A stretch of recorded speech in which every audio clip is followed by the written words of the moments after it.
Thomas Jefferson said that when the people fear the government, we have tyranny.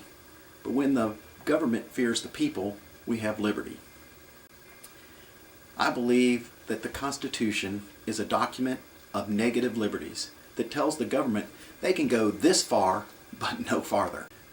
I've been in family court for the last 5 years, and I have been denied a constitutional right to a trial by jury, to have a trial at all, to present evidence.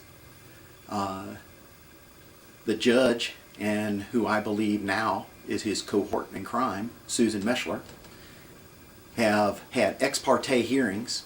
That's meetings or hearings without me, where I'm not there to defend myself. And now they totally ignore the separation of powers limitation of the Constitution.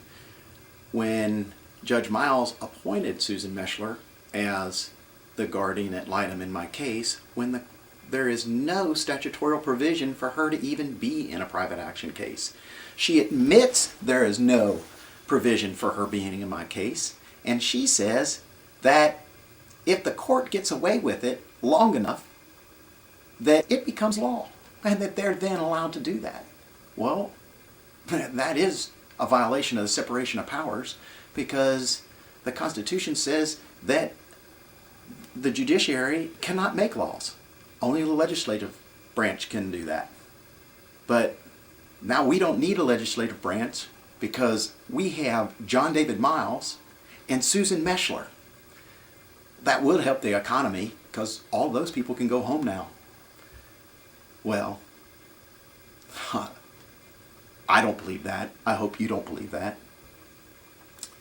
I'm ashamed that these officials could perjure their oath to the Constitution, which is insurrection to the Constitution and treason to the people. And that is, treason is one of the only 2 words in the Constitution that is defined. My children have written letters to John David Myles and the attorneys stating that there is open drug use in the home where they're living, unbelievable filth that they describe, and that they have very little food to eat. My children said they didn't want to live in those conditions anymore, that they wanted to live with their father. And the judge said that if I called them as a witness, that he was legally bound to hear them. Well, when they came to court, he refused to hear them, made them all leave the courtroom. That's denying them their right to be heard. Well, when I brought that to his attention, that he said he was legally bound to hear them, he said he could do a really good song and dance to make sure that that request didn't happen. Susan Meshler has made many, many promises. She's only spent 15 minutes with each one of my children, and her biggest concerns were because I was a Christian and that my daughter could quote the Bible for why she wanted to live with me.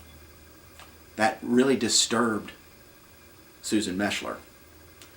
She asked many questions about my Christian convictions.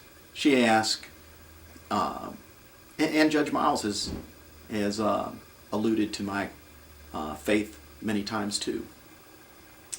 But they supposedly took an oath to protect my religious freedom in the Constitution. Well, in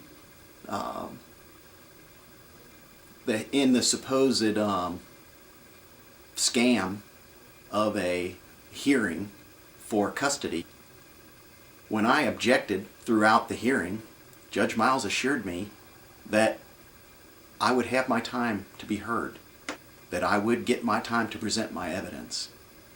Well, when the other side was done, they, Judge Myles said that it was over. He'd made his decision, and he wasn't going to allow me to present my evidence or to speak. It was all I could do just to be able to make a closing statement. But he had already said it didn't matter. He had already made up his mind, and that he had made his decision.